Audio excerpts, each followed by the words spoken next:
Bonjour, bienvenue à Géopole. Je reçois aujourd'hui Jean-Claude Martinez, le professeur Jean-Claude Martinez. Bonjour. Merci. Je vous reçois, vous venez de sortir un nouveau livre, et pourtant, Le matin des paysans. Je vous ai reçu il n'y a pas très longtemps pour votre livre sur la Nouvelle-Calédonie, juste avant le référendum du mois de décembre. Et voilà, vous sortez un autre petit livre donc sur la paysannerie, sur l'agriculture. Et je précise aux téléspectateurs que vous l'avez écrit et publié quelques jours avant le déclenchement de la guerre en Ukraine. Donc en fait, vous avez un peu précédé ce sujet finalement d'actualité. Et donc, en fait, le titre de cette émission est intitulé « L'agroalimentaire, le vrai nerf de la guerre ». On parle maintenant presque tous les jours du pétrole, du gaz, de toutes ces matières premières qui risquent de manquer, sur lesquelles il va y avoir des embargos, mais on parle un peu quand même des céréales et de l'agroalimentaire, mais pas autant. Et vous, votre idée, enfin votre livre nous démontre que c'est encore plus important que le pétrole et le gaz. Mais c'est un peu la même chose, puisqu'il s'agit d'énergie. Hein.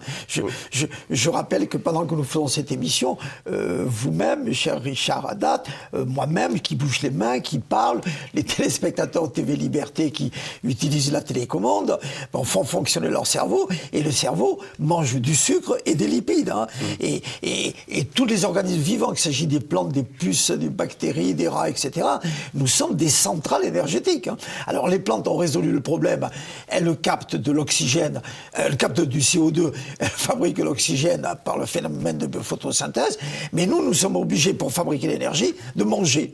Et donc, le problème du pétrole, le problème de l'alimentation, c'est un problème énergétique, c'est le même. Hein, oui, mais alors on peut peut-être vivre sans pétrole, mais on ne peut pas vivre sans se nourrir. Oui, mais tout ce qui vit sur la planète vit avec de l'énergie. Hein, et le cerveau, vous savez que pendant la Deuxième Guerre mondiale, quand il y avait des tickets de rationnement, les gens de Normal Sup avaient les tickets de rationnement des travailleurs de force.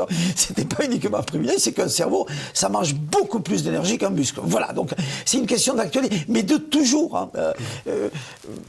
Bon, j'avais anticipé, mais 1979, les Russes envahissent déjà, non pas l'Ukraine, mais l'Afghanistan, on est en décembre 79, le président Carter met l'embargo sur les céréales, et d'ailleurs sur les oléagineux, etc. Et c'est à l'époque, on parlait de l'arme alimentaire, à l'époque déjà. Donc c'est un sujet tout le temps, mais on sentait, pour des raisons démographiques, climatiques, on sentait qu'on allait vers une catastrophe agroalimentaire planétaire, on le voyait arriver, quoi. La guerre d'Ukraine a aggravé la courbe. Alors on parle souvent de l'autosuffisance en matière de pétrole et de gaz. On cite par exemple les États-Unis, on dit les États-Unis peuvent se permettre de mettre des embargos parce qu'eux sont autosuffisants, mais on n'aborde jamais l'autosuffisance alimentaire, qui est aussi, voire plus stratégique que le pétrole et le gaz. Alors, mais on ne sait pas, parce que dans les médias on en parle peu, c'est très peu évoqué, mais qui sont les pays aujourd'hui qui peuvent se vanter d'être autosuffisants au point de vue alimentaire?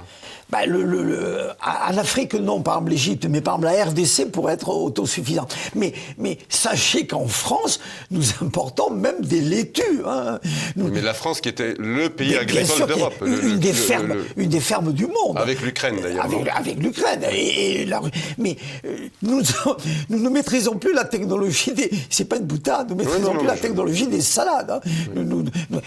Écoutez, moi je suis sétois du bord de la Méditerranée, nous importons du poisson. Après avoir arraché même l'équivalent de la superficie du vignoble de l'Argentine, parce que dans le Languedoc-Roussillon, l'Union européenne a fait arracher l'équivalent du vignoble de l'Argentine. Pour quelle raison, officiellement ? On va en parler, je termine. Oui, mais on importe du raisin. La raison du raisin. Mais la raison, elle est très simple.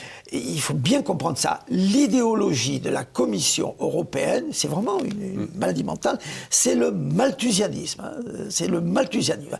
Donc, on a fait, Michel Rocard, 1984, adopté après par l'Union européenne, on a fait les quotas laitiers, qui ont flingué 130 000 éleveurs français. On a fait ce qu'on appelait les QMG en 1984, les quantités maximales garanties, c'est-à-dire pour limiter la production de céréales. Et si on allait au-delà de la QMG, on payait un impôt. Si on allait au-delà des quotas laitiers, on payait une taxe. Les téléspectateurs, je suis sûr, ne comprennent pas. quel est le but de cette idée? Parce qu'on a bien compris que c'est une idéologie des hauts fonctionnaires de Bruxelles, mais dans quel but? Ah ben ça c'est très très simple. C'est une très vieille histoire. Cette histoire ukrainienne, mais bien avant, c'est une très vieille histoire. L'Union, on n'arrive pas à le croire, là, on est à la veille du deuxième tour.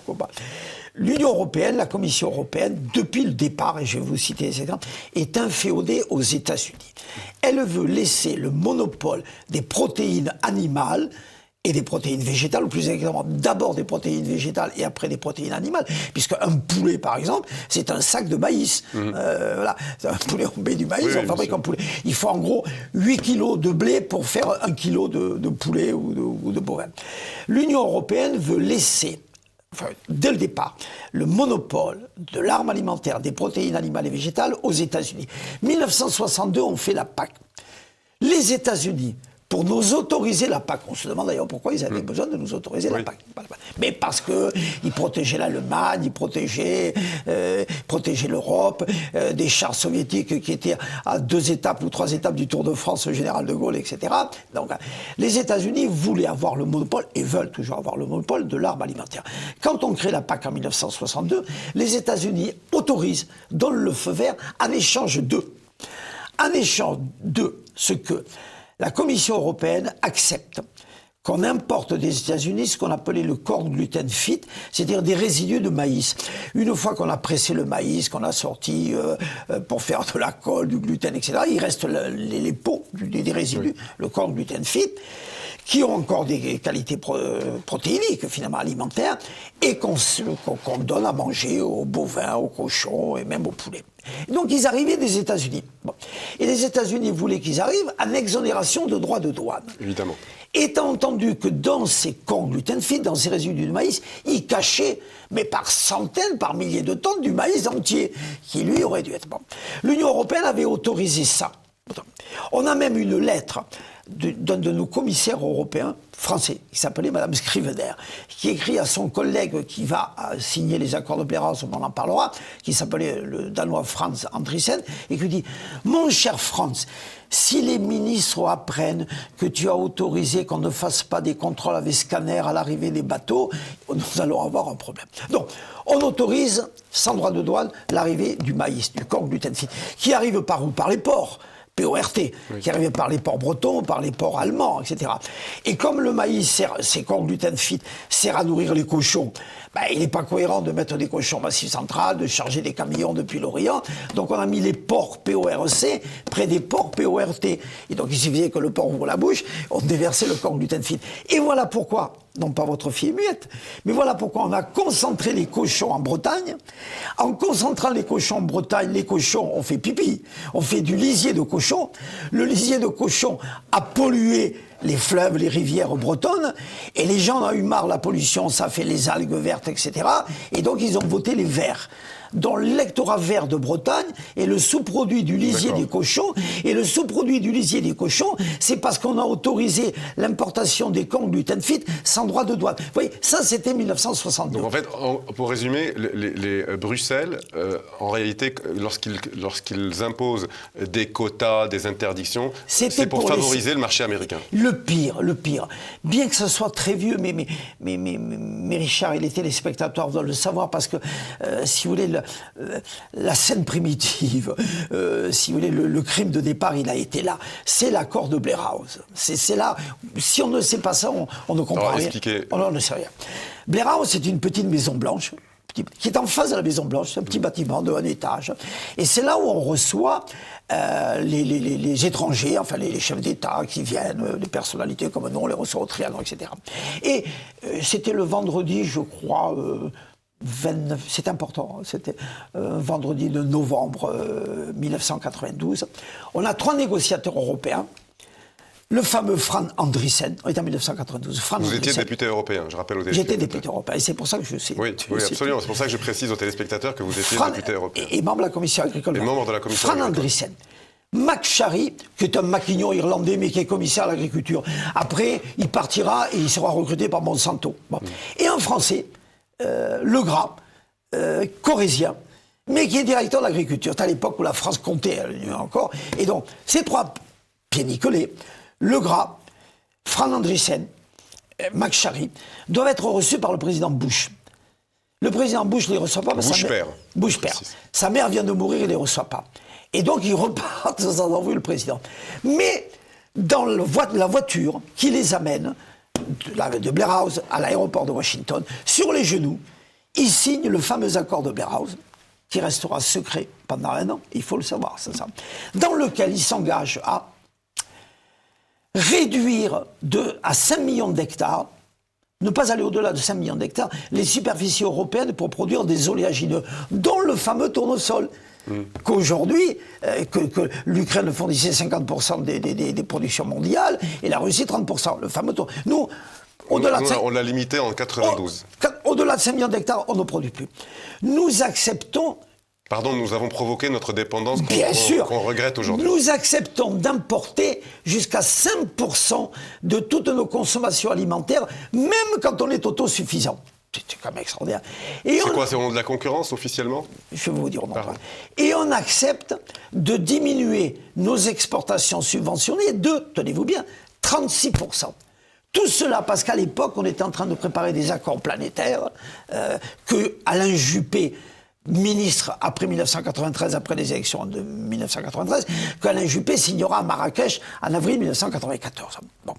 Donc nous signons cet accord de Blair House, secret, confidentiel, qui sera après intégré en avril 1994, 2 ans après, dans les 22 000 pages de l'accord de l'Uruguay. Cet accord, c'est extraordinaire, on est sous le gouvernement de M. Bérégovoy. À peine est-il signé ce vendredi, je crois, du 22 novembre, le 25 ou le 29 novembre, Bérégovoy engage sa responsabilité, parce que c'est le branle-bas de combat dans le monde agricole, engage sa responsabilité à l'Assemblée nationale sous les regards finalement les gens de la FNCA qui sont dans les tribunes. Et là, il monte à la tribune, l'Assemblée nationale, le Premier ministre, et il demande aux députés de voter l'accord de Blair House, accord de Blair House inconnu, que Bérégovoy n'a pas. D'accord, donc ils demandent aux députés de voter quelque chose qu'ils n'ont pas lu. Inconnu.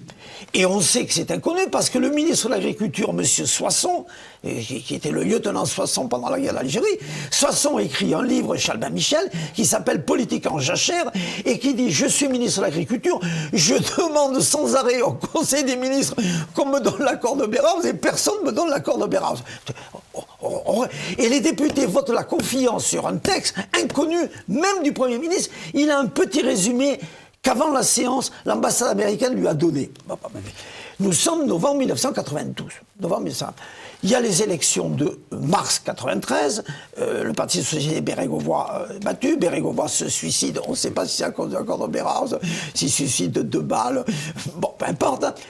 Et moi, je suis député européen à la Commission agricole et tous les jours, en Commission agriculture, je demande, dès qu'il y a un bonhomme qui arrive de la Commission européenne, donnez-moi l'accord de Blair House. Et un jour, écoutez-moi bien, un jour d'octobre 1993... Un an plus tard, donc. Un an plus tard, il y a, il s'appelait M. Bourgeois, le ministre belge, la Belgique préside à l'époque, comme la France aujourd'hui, l'Union européenne. Et il me dit, monsieur le député, puisque vous demandez l'accord de Blair House, le voilà. Je me lève, il vient à ma rencontre, et il me donne 2 feuillets. 2 feuillets comme s'ils avaient écrit sur une machine de commissariat de police, un truc informe. Bon. Moi, dès que j'ai ça, je faxe à l'AFP, je dis, voilà l'accord de Blair House. 3 jours après, à la une de Libé, un vendredi là encore, il y a l'accord de Blair House. Et Libé dit, grâce à l'AFP, il ne précise pas que c'est moi qui ai faxé l'accord de Blair House. Le lundi, M. Balladur, Premier ministre, reçoit le président Le Pen, je l'accompagne, et nous parlons l'accord. Et M. Balladur me dit, mais monsieur le député, l'accord de Blair House existe, je l'ai lu dans la une de Libé. Mais j'ai dit, mais monsieur le Premier ministre, vous l'avez lu, parce que c'est moi qui l'ai faxé. Il me dit, c'est vous qui l'avez faxé. Mais j'ai dit, oui, j'ai faxé ça, et j'ai même, vous savez, tous les documents confidentiels de la Commission européenne qu'on m'a remis, parce qu'il y a un journaliste de la RTBF qui n'arrivait pas à les prendre, personne ne les voulait, et en désespoir de cause, il me les a donnés. Monsieur Balladur me regarde étonné. Il me dit, mais monsieur le député, est-ce que vous acceptez de nous les fournir? Je dis, bien sûr. Et donc il ne les avait pas. Il ne les avait pas. Et il y a à côté de lui son collaborateur qui s'appelle, tenez-vous bien, Thibault de Silguy. Thibault de Silguy qui après deviendra commissaire européen et fera l'euro. Et me voilà, moi, depuis l'hôtel de Suez, boulevard Saint-Germain à Paris, ayant à l'époque, les fax, c'était des rouleaux avec un morceau de bois au milieu. Utilisant le fax de l'hôtel de Suez, à telle enseigne que...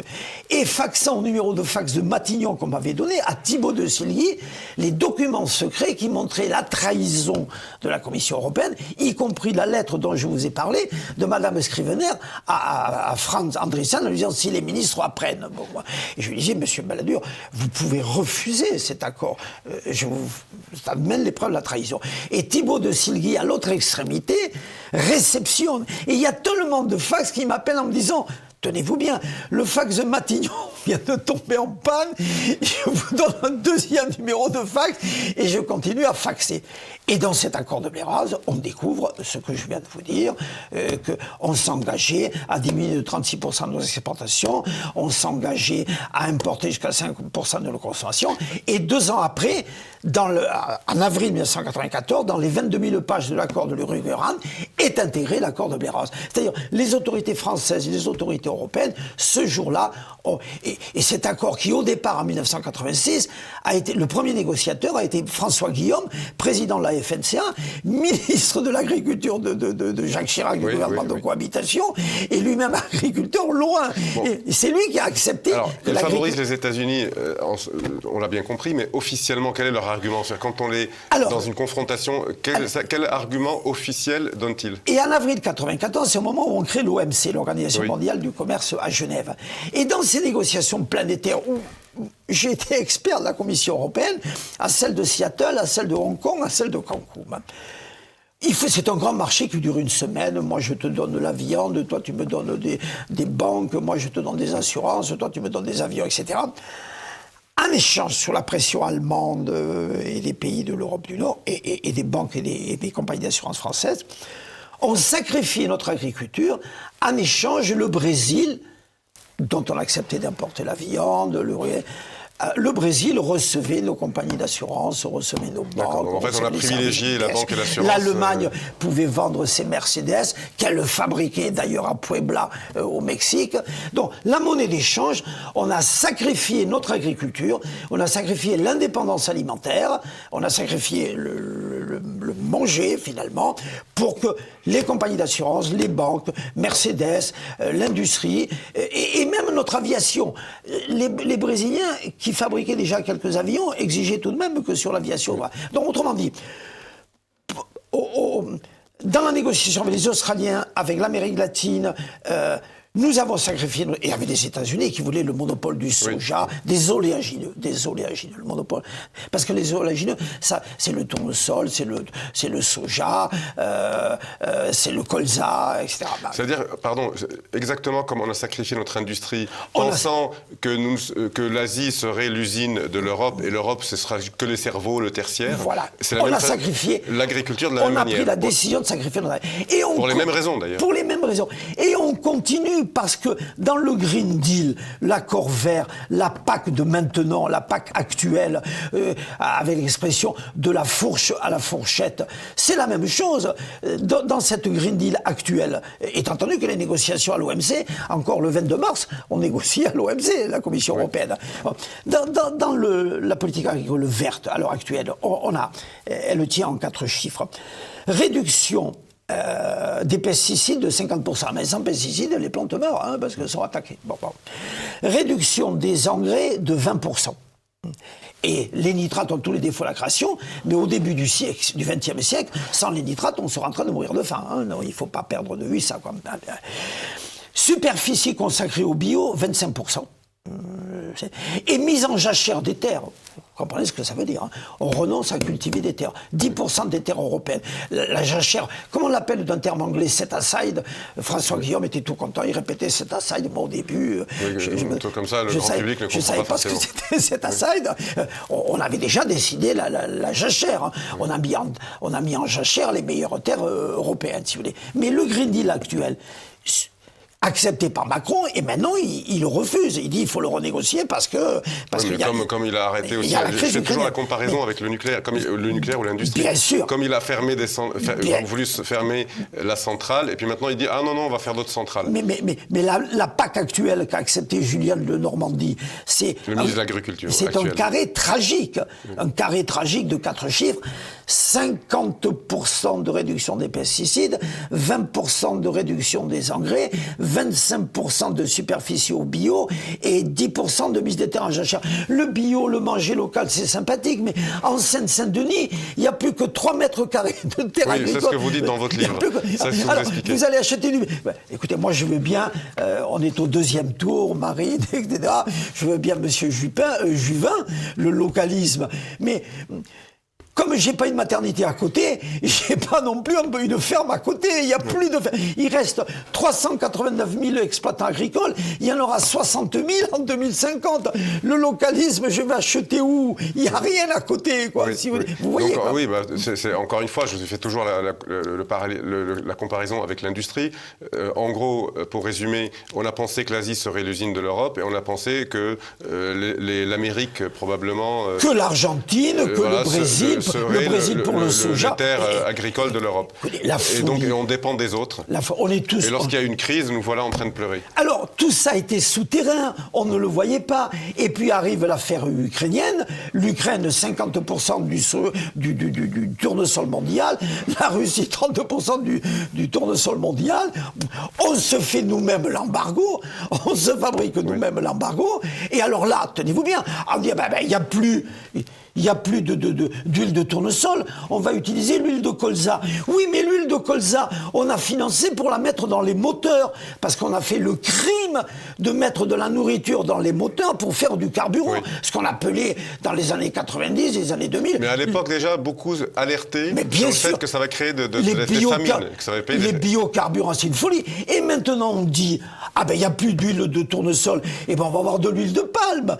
L'huile de palme dont on nous a expliqué qu'on déforestait toute l'Indonésie pour remplacer les vieilles forêts primaires de millénaires par des palmiers. Moi, je connais, je ne dirai pas son nom, tout le monde le reconnaîtra, je connais un directeur de la FAO, français, ancien ministre de la Défense français, qui a des centaines et des centaines d'hectares d'huile de palme au Congo. Pas le Kinshasa, l'autre d'en face. Quoi.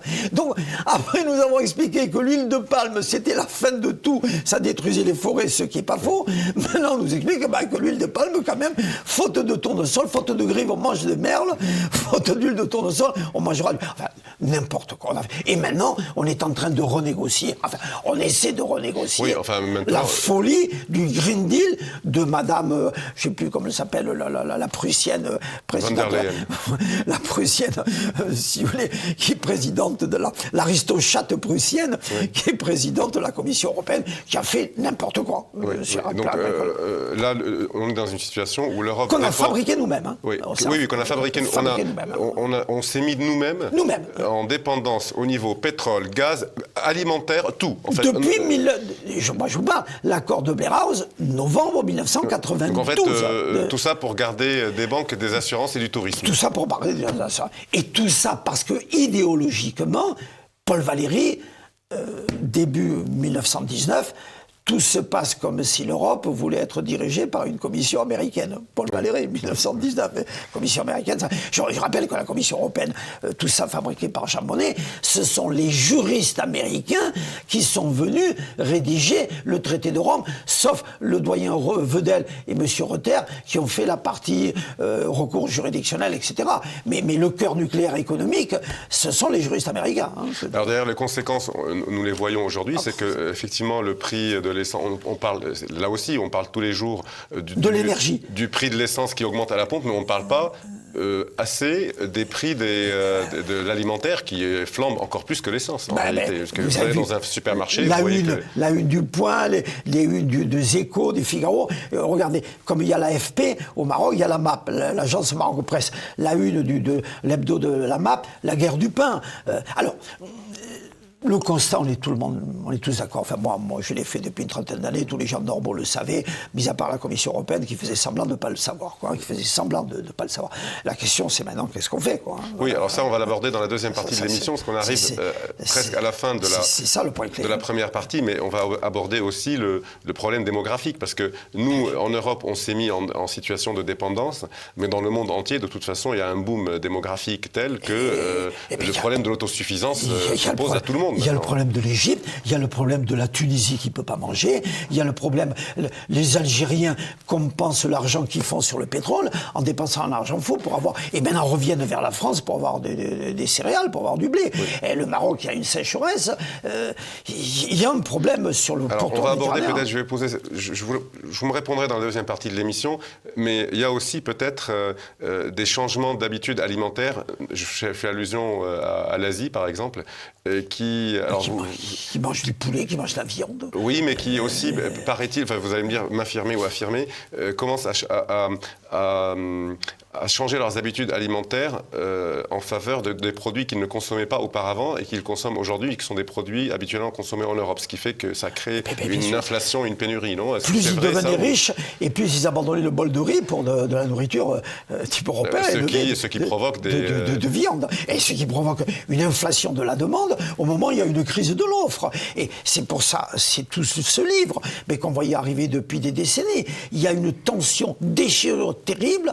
Sous l'effet de plusieurs facteurs, la demande augmente et sous l'effet de plusieurs facteurs, dont le facteur climatique, l'offre, et dont la jachère, dont l'érosion des terres, l'offre diminue. Nous allons marquer une pause et vous allez répondre à ces questions de démographiques et puis surtout nous donner vos solutions que vous évoquez dans ce livre. À tout à l'heure.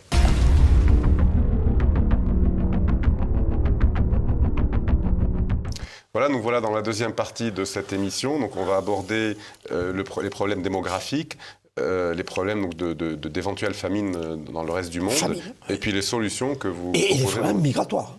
J'allais y venir, parce que qui dit problème alimentaire dans le monde et problème de famine, dit évidemment migration et exode. Et donc, ce problème, alors, on l'a évoqué dans la première partie, à la fin de la première partie, vous parlez dans votre livre d'ivresse bureaucratique agricole. Alors, j'imagine que donc les téléspectateurs ne l'ont pas lu, mais vous parlez de la bureaucratie européenne, évidemment, de l'Union européenne. Exemple. Et chaque bovin doit avoir, on suce par l'oreille, une broche dans laquelle il y a, quand est-ce qu'il est né, il y a un numéro, etc. Le paysan, le soir, une fois qu'il a fini de traire, il est 22h, il doit se lever à 5h du matin, il tient toute cette comptabilité. Mais pour mettre la broche, on fait un trou, quoi. Il faut percer l'oreille, comme pour mettre des pendants, si j'ose dire. Eh bien, il y a même des textes européens qui vous disent le diamètre du trou que vous devez faire. Oui, mais ça, vous évoquiez ça dans un vieux livre que vous aviez sorti. Je pourrais le dire sur le prépuce. Les tailles les moutons qu'on casserait. Au centimètre près, etc. Mais le drame, il n'est pas là, quoi. Le drame, il est ailleurs, quoi. Vous avez... Alors, on a parlé il y a une explosion démographique, ça tout le monde le sait. Donc, qui dit explosion démographique dit forte demande. Et parallèlement à ça, nous sommes en train de réduire, en Europe en tout cas, les exploitations agricoles. Alors, vous parlez aussi dans votre livre de spéculation. Oui, il y a plusieurs facteurs qui jouent. La population augmente. Inde, Chine notamment, même si nous... L'Afrique. Voilà. Nous, on résout le problème en ne donnant pas à manger dans les EHPAD. Vous avez vu, c'est pas une boutade. Et l'Afrique, la population augmente. Donc, augmentation. Le niveau de vie Chine, jusqu'à maintenant, le Covid, etc., s'est élevé. Donc, on sortait de même que à Pékin, à Shanghai, à 80 km de Pékin, vous avez des Porsche dans les vitrines, comme nous, on a des sacs Vuitton dans les vitrines, etc. Eh bien, la nourriture, ils mangent de la viande. Parce que quand le niveau s'élève... Voilà, le niveau de vie, ils gagnent plus d'argent, donc ils consomment... Il y a les végans, mais bon, les Chinois, ils ne sont pas végans, ils mangent de la viande. Et notre espèce sapiens, nous avons 300 000 ans. Les plus vieux squelettes ont été découverts à 60 km de Marrakech, 300 000 ans. Mais on n'avait pas tout à fait le même. Si un type du Djebel Irouk de Marrakech de 300 000 ans rentre dans le studio, il met une cravate, il ressemble à vous et à moi, il n'y a pas de problème. Mais notre cerveau a bougé, notamment du fait positive de la consommation de viande, qui a fait bouger le cerveau. Bon, très bien. Donc ça, c'est un premier facteur qui est le facteur démographique. L'élévation du niveau de vie est le deuxième facteur qui fait que... la demande est plus forte. La demande. Mais la tension vient de l'offre. En ayant construit, notamment les Chinois, des routes, des autoroutes, des ports, tout ça, c'est construit sur des terres agricoles. Donc la superficie agricole, pour produire, a diminué. Et nous, on a fait des ronds-points. Mais c'est un désastre agricole. On a toutes les terres. Bon, il y a eu l'urbanisation, l'érosion des sols qui a fait disparaître la politique menée par la Commission européenne ça, on l'a évoqué. Le facteur climatique. Et le facteur climatique présidentiel. Mais on dit parfois qu'il est favorable, puisque la fonte des neiges favoriserait, paraît-il, le... Je vais vous donner un exemple. Oui et non. Il y a un phénomène qu'on appelle, dont on ne parle jamais vous avez entendu parler, le phénomène 6200. C'est-à-dire ce phénomène 6200, parce qu'il s'est produit il y a 6200 ans. Ah, d'accord. Le phénomène 6200, qu'est-ce qui s'est produit il y a 6200 ans? Un immense lac glaciaire sur le Canada a cédé et s'est déversé sur l'océan Atlantique. Et par les courants, etc., il a provoqué une sécheresse terrifiante au Proche-Orient. Au Proche-Orient, où on était dans la zone du néolithique, l'agriculture venait de s'inventer, ça marchait, sécheresse, l'agriculture s'est mise à diminuer. Des villes qui étaient déjà importantes ont disparu. Phénomène migratoire vers l'Europe, 6200 ans. Ils ont suivi d'ailleurs, ils sont arrivés jusque en Malaisie, etc. À l'époque, il n'y avait pas de voiture. Mais à l'époque, on allait à pied aux Philippines. Donc, c'est arrivé jusqu'aux Philippines. Et puis, à un moment donné, par l'Est, tout ça sur des millénaires, et ils sont arrivés aussi en Europe où ils ont rencontré les Néandertaliens, etc. Bon, je referme la parenthèse. Donc, c'est vous dire que le phénomène climatique, il peut être positif, mais il peut être négatif. Autrement dit, là où il y a des fontes de neige qui favoriseraient de nouvelles terres, ça provoque des sécheresses ailleurs. On peut dégager de nouvelles terres. Mais il n'en reste pas moins que la sécheresse sur l'Égypte. L'Égypte a voulu, en ayant récupéré ses terres dans le Sinaï par l'accord avec Israël, a voulu créer des canaux, amener de l'eau s'est évaporée. Les Israéliens l'ont fait dans le Bien désert sûr, du dans Negev. le Negev. Et l'Égypte est importatrice. Et là, l'importatrice, il faut qu'on lui exporte. Elle n'arrive pas. Donc, diminution des terres arables, érosion des terres arables, facteurs climatiques qui font que l'offre diminue. L'offre diminue, la demande augmente. Spéculation. Spéculation, évidemment. Tension terrifiante. Déjà, les révoltes de la faim en Afrique dans la première décennie 2000. Et puis la guerre d'Ukraine qui rajoute la goutte d'eau, si j'ose dire. Et là, la famine qui approche. Bon, et là, on arrive le problème, il est plein. Si vous voulez, l'agriculture, ce sont des champs. Et la politique, c'est aussi des champs. Mais l'agriculture, c'est des champs agricoles. La politique, c'est des champs visuels. Il y a deux champs, le champ agricole et le champ visuel. Et on l'a vu dans la présidentielle, il y a un rétrécissement du champ visuel. Prenez les propositions de tous les candidats, sans exception. Ça va de tous, le localisme, le bio. Tous sont l'agriculture Walt Disney. Alors, vous en parlez dans votre livre. Expliquez un peu l'agriculture Walt Disney, c'est l'agriculture sympa, il y a Bambi, les élevages, ils sont gentils. Yaka, c'est-à-dire la politique de Yaka faire. Les poules, elles chantent. On va à la ferme d'à côté avec les petites filles au modèle à côté de Ségur. On ramasse des œufs que le cheminot Tillois cultive. Chacun fait son petit jardin et ça suffit. Alors, il n'y a pas de ferme à côté, mais c'est pas grave.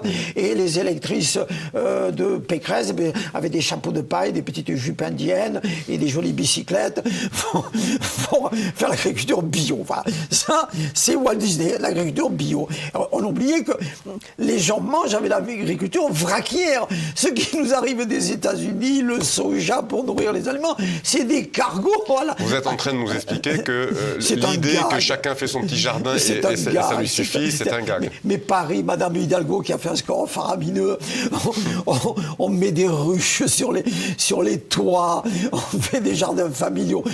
Mais c'est une foutaise, ça, si vous voulez voir. Il faut nourrir 7 milliards de personnes qui vont être 9 milliards. Il faut être sérieux, quoi, si vous voulez. Sur son balcon, on met des graines de tournesol, ça fait une grande fleur qui sont riantes. Et puis on a des olives, on les presse. On fait rêver les gens, mais en fait, c'est... L'agriculture... Alors, les solutions. Alors, comprenez bien le problème. Proposer quand les agriculteurs disparaissent, proposer qu'on va leur donner une prime pour qu'ils se reproduisent, proposer qu'on va les aider un petit peu. Écoutez, il y a des primes jusqu'à 32 000, 40 000 euros pour que des jeunes agriculteurs s'installent, uniquement en France. Ils ne s'en installent pas assez. On est à 4 800 ou 5 000 par an. Il y en a 7 à 8 000 qui partent, dont l'hémorragie est terrifiable. Donc, c'est le champ visuel qu'il faut. Le problème est planétaire. S'il est planétaire, il faudrait peut-être le traiter de façon planétaire. Ce qui veut dire qu'à côté de la PAC, maintenant, il faut avoir l'intelligence de penser une PAM, une politique agricole méditerranéenne. Parce que l'Égypte, parce que la Tunisie, parce que l'Algérie, parce que le Maroc ont déjà faim, vont avoir faim, et ils vont... Il y avait ce qu'on appelait les poulets bicyclettes en Afrique. Et les poulets bicyclettes, c'était le bonhomme qui suspendait son poulet au cadre de la bicyclette. Oui. Il allait le vendre au marché. Mais ces poulets bicyclettes ont été remplacés par les poulets brésiliens. Mais oui, mais quand le poulet brésilien remplace le poulet bicyclette, le type, il laisse tomber sa bicyclette, il arrive jusqu'au bord des Canaries, enfin au bord de l'océan Atlantique, et il essaie de passer aux îles Canaries, où il arrive à Ceuta, et il essaie de passer en Europe. Donc, si on ne résout pas ce problème, on va avoir le phénomène du Proche-Orient, le phénomène néolithique du Proche-Orient, le phénomène néolithique du Proche-Orient, quand il y a eu un problème climatique, les premiers agriculteurs, on parle de choses qui sont récentes, c'est entre 9000 et 4000 ans, c'est 200 générations qui nous séparent de ça. Hein. Donc ces gens-là ont migré.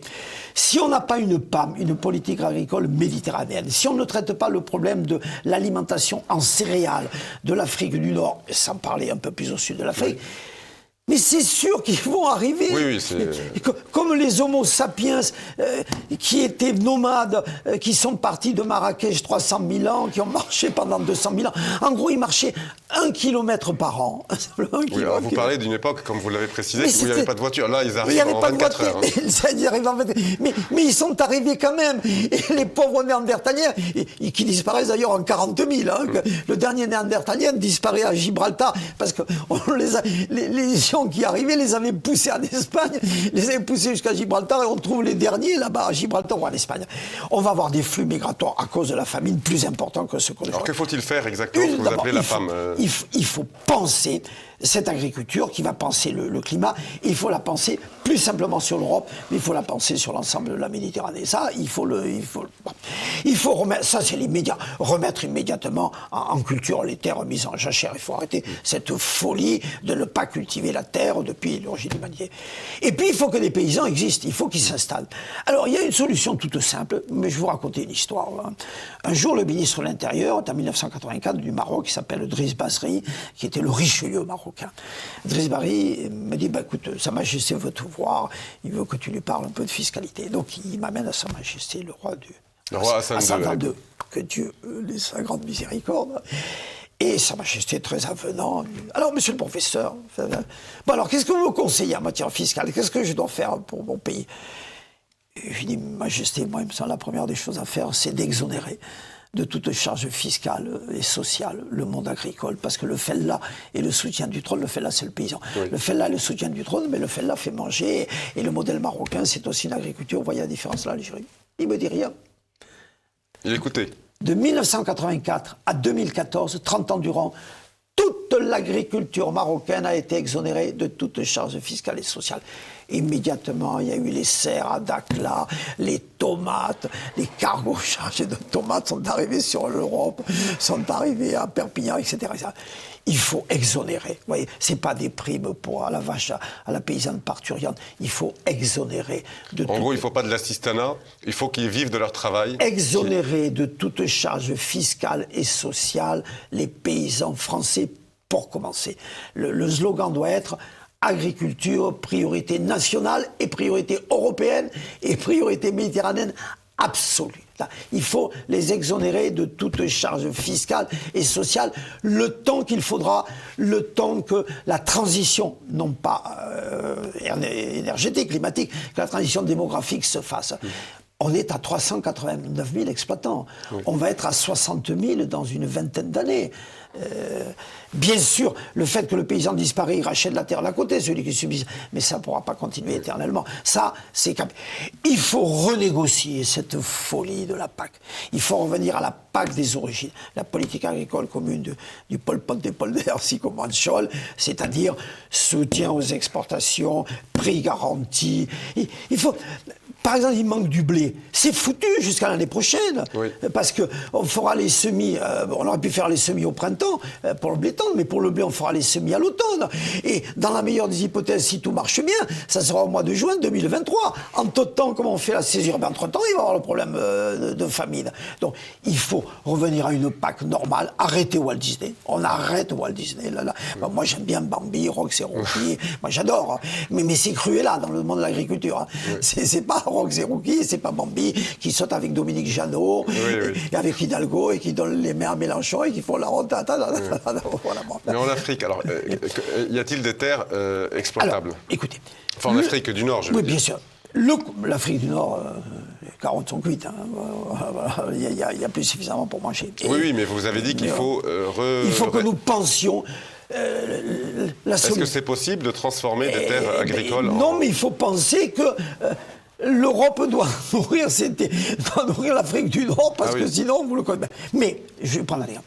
Le Congo, la RDC, le Congo-Kinshasa, pas le Congo-Brazzaville, le Congo-Kinshasa, peut nourrir l'Afrique. En Équateur, il n'y a que des problèmes de communication, mais on peut tout pousser, on peut produire. Et le problème d'énergie, on a la Inga, les chutes d'Inga, qui peut produire l'électricité pour tout le continent africain. C'est pour ça que je dis qu'il y a un problème de champ agricole, mais il y a un problème de champ visuel. On ne peut plus penser aujourd'hui l'agriculture sur la France, sur le localisme, de voir tous les... Qu'est-ce qui manque? Par exemple, vous avez cité le Congo. La PAC. Qu'est-ce qui manque pour que le Congo devienne un producteur exportateur de produits agricoles? Par exemple, l'État d'Équateur. Moi, je connais bien. J'ai introduit la TVA au Congo-Kinshasa. Oui, je rappelle aux téléspectateurs. J'ai passé des mois je ne l'ai pas précisé au début de l'émission parce que je pensais que tout le monde vous connaissait. Mais vous êtes professeur de droit fiscal et vous avez conseillé... J'ai passé des mois et des mois voilà, le Maroc, voilà. Des mois et des mois. Mais l'énergie, ces barrages d'Inga, c'est installé. Il y en a, mais tout ça ne fonctionne pas sur les chutes d'Inga. Le Congo peut électrifier l'Afrique entière. Donc ça, il faudrait peut-être au moins qu'on l'envisage. Bon. D'avoir des moyens de communiquer et de stabiliser d'abord le Congo. Parce que le fait qu'on vole tout au Congo par le Rwanda, c'est bien d'aller pleurer, de dire on n'a pas été gentil avec les Tutsis, etc. etc. Mais le Rwanda pille. Et derrière le Rwanda, il y a les États-Unis et il y a Israël. Toutes les nuits, décollent de Goma des petits avions. Et les petits avions qui vont en verre chargés de sacs de diamants. Bon, le cuivre file au sud du Congo, etc. Il est pillé. Monsieur Hollande j'étais à l'époque, va à un sommet de la francophonie à Kinshasa et insulte tout le monde, y compris le président à l'époque, Joseph Kabila, etc. C'est pas notre rôle. Notre rôle, c'est le rôle de l'Europe. Encore une fois, il faut qu'on pense large, si vous voulez. C'est Lagardère. Si tu ne vas pas à l'Afrique, l'Afrique viendra à toi. Hein, voilà. Donc, il faut penser, refaire une vraie PAC, une PAC de production, et non pas une PAC d'incantation, une PAC de cinématographique Walt Disney. Il faut absolument sauver nos paysans, qui se réinstallent. Ça. Il faut penser donc, il faut agir à Paris. Ça, il faut le faire là, dès le lendemain du deuxième tour, et pas des conneries, des primes, pour que l'agriculteur, le soir à minuit, il fasse joujou avec l'agricultrice. Bon, c'est pas ça le problème, vous voyez. C'est pas... La prime à la vache allaitante, bon, c'est sympa, il y a eu même des primes Hérode, hein, parce qu'on a fait en 1993 des primes pour tuer les petits veaux à peine à la naissance, et pour en faire du kitékat, hein, parce qu'on a fait ça, on a tué les petits veaux à la naissance pour les transformer en farine, là. Et comme ils ont de l'humour à la Commission européenne, ils ont appelé ça la prime Hérode, mais ils ont de l'humour. Il faut arrêter ces conneries de primes, il faut des prix garantis, que le paysan, 1 an, 2 ans à l'avance, il sache que le prix est garanti, et si le prix est garanti pour le blé, pour les oléagineux, pour les protéagineux, les lentilles, les vesses, qui sont il pourra produire. Il faut revenir à la PAC des origines. Voilà, la PAC des origines, ça, c'est à Bruxelles. À Paris, exonération complète de toute charge fiscale. Et il faut se préparer au niveau planétaire. Mais comment on fait pour faire que des pays africains que vous avez cités se mettent à... bon, j'ai compris pour produire, c'est râper. C'est râpé parce que la plaine de la Mitija est dans l'état qu'on sait, le problème climatique. Vous avez cité le Congo, comment on fait pour... La démographie égyptienne a rattrapé les possibilités agricoles. Voilà, c'est râpé, plus le climat, plus la sécheresse. Il faudra les nourrir. Il faudra les nourrir. Ouais. On peut tourner au pot jusqu'à demain matin, il faudra les nourrir parce qu'ils sont un facteur d'équilibre, parce qu'ils aident Israël, parce qu'ils sont raisonnables. Voilà, il faudra les nourrir. Et l'Algérie, qui aura plus de pétrole dans une vingtaine d'années, elle achètera à manger comment? Bon, tout le monde sait comment elle achètera à manger. Hein. Ils viendront acheter dans les supermarchés, mais tout le monde le sait. Voilà, tout le monde le sait. Et il faut avoir une grande politique agricole, une grande politique agricole à Paris, à Bruxelles, et il faut que la France, partout son passé, avant qu'il y ait Wagner à l'histoire de Mali, il faut que nous ayons une politique africaine, il faut que nous pensions... Ce que nous n'avons plus du tout, on est en train de se mettre dehors. Non, mais c'est bien joli de partir d'Afrique, d'enlever le franc CFA. Vous voyez, dès qu'on s'en va du Mali, qu'est-ce qui se passe? Les massacres, c'est pas l'armée française qui a massacré, c'est l'armée malienne qui a massacré, avec les méthodes, pardonnez-moi, les méthodes russes, oui. les méthodes Kadyrov. Oui, c'est ça, oui. Le village est tombé entre les mains des islamistes, on rase le visage, Dieu reconnaîtra les siens, voilà. Oui. À peine... On n'est même pas parti qu'il y a déjà les massacres. Il faut qu'on revienne. Qu'on ait une vraie politique. Grand PAC des origines à Bruxelles. Politique fiscale, politique agricole, priorité nationale à Paris, immédiatement, là, le lendemain de la présidentielle. Il faut lancer tout ça parce que l'agriculture, il y a un temps de latence. Et il faut avoir champ visuel. Champ agricole et champ visuel, le champ visuel grand. Et il va bien falloir, puisque c'est à l'OMC, on va se retrouver avec les négociations avec l'Amérique latine, parce que les viandes maintenant arrivent du Brésil, arrivent d'Argentine, arrivent du Uruguay, arrivent du Paraguay, parce que le soja arrive... Moi, je veux bien, on est tous contre le transgénique et les OGM, mais on ne peut pas ne pas faire des OGM ici et les importer de là-bas, parce qu'on les importe. Il va bien falloir... C'est exactement, depuis le début de cette émission, je fais les comparaisons avec le nucléaire et l'industrie, c'est exactement lorsqu'on dit il ne faut pas polluer ici et on importe les produits de Chine où tout est pollution. Bien comprendre que le problème agricole est un problème énergétique, équivalent de celui de la pompe. Nous sommes, je me répète, comme les vieilles personnes, des centrales, des grandes centrales énergétiques. Nous absorbons la nourriture et nous la transformons en énergie. C'est vrai pour nous, c'est vrai pour les singes, c'est vrai pour les rats, c'est vrai pour les cafards, c'est vrai pour les bactéries, qui sont l'organisme le plus extraordinaire, qui s'adapte à tout. Voilà, ça, bien comprendre ça. Et résoudre le problème ophtalmologique du monde français. Le monde français, le monde politique français n'a pas un problème politique, il a un problème ophtalmologique. Il a un problème de champ visuel. Voilà. Monsieur Juvin, le localisme, ça veut dire avoir perdu la vue longue, voilà, c'est de voir à côté, c'est être myope, voilà, c'est ça le localisme. Une petite canne blanche, tac, j'ai vu une ferme, là, j'ai dit, tiens, ça va être une pomme. Touché, voilà. Pensez que l'agriculture est maintenant un problème global parce que le climat est un problème. Mais le climat, je me répète, moi je ne tombe pas dans le délire. Hein. Nous sommes à la fin, nous sommes entre deux périodes glaciaires. Hein. Une autre période glaciaire va revenir. Hein. Je me répète, on est allé à pied, et les Homo sapiens, nous sommes allés à pied d'Indonésie aux Philippines. Et si depuis on ne peut pas y aller à pied, c'est pas à cause des voitures. Hein. Oui, donc c'est cyclique en fait. Mais bien entendu. Et on a traversé. Ils ont traversé sur des bateaux, des pirogues faites avec des troncs d'arbres, mais la mer était moins profonde. Il y avait des petits phénomènes d'île. N'oublions pas que la mer Noire était un lac d'eau douce. La mer Noire était un lac d'eau douce. Ce sont des séismes qui ont ouvert. Hein. C'est pas le réchauffement climatique, la mer d'Aral. Hein.